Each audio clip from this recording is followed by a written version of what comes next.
ये जो युवाओं को हम ये नौकरी का वायदा कर रहे हैं, इसको हम निभाएंगे। हर परिवार को खुशहाली के तरफ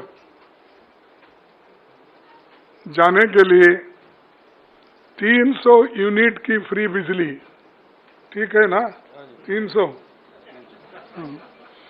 300 यूनिट की फ्री बिजली और 25 लाख तक मुफ्त इलाज, जैसा कि पहले हमारे भाई गहलोत ने राज्यसभा में राजस्थान में शुरू किया था, वैसा आज फिर हम हरियाणा में यही लागू करेंगे।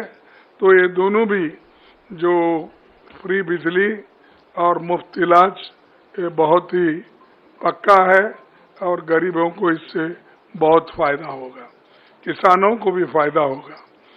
और हमारा 5वां जो है, गरीबों को छत, 100 गज का प्लॉट और 3.5 लाख की लागत से 2 कमरों का मकान।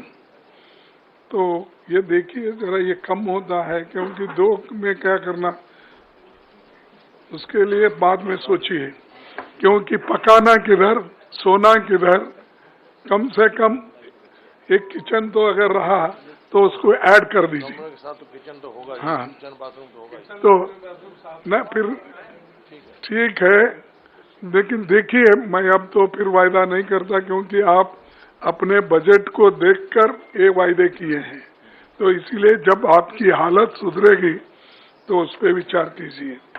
फिर किसानों को समृद्धि, ये तो आप सभी को मालूम है, हम भी लड़ रहे हैं।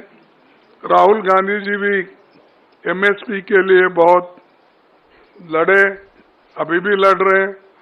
उसके अलावा एमएसपी की जो कानूनी गारंटी है, उसके लिए हम पार्लियामेंट में इलेक्शन में भी ये वायदा किया था।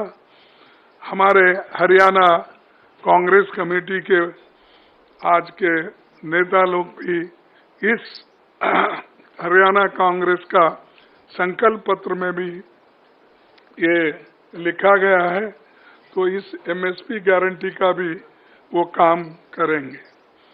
आखिरी में पिछड़ों को अधिकार, जातिगत सर्वे का, जातिगत जनगणना करने का बात हम ये पार्लियामेंट में भी उठाए थे और पार्लियामेंट के चुनाव में भी हमने इसका प्रचार किया। उसी ढंग से यहाँ पर जो हमारे हरियाणा में इसको जाति जनगणना की पूरी उन्होंने कोशिश करके, वो जाति जनगणना इसलिए करेंगे कि हर कम्युनिटी के लोगों को, हर जाति के लोगों को वो कहाँ खड़े हैं, वेलफेयर स्कीम में उनका कहाँ स्थान है, चाहे इनकम में क्या है और शिक्षण में क्या है, नौकरियों में क्या है, ये हर चीज अगर आपको मालूम होना है तो ये जातीय जनगणना जरूरी है।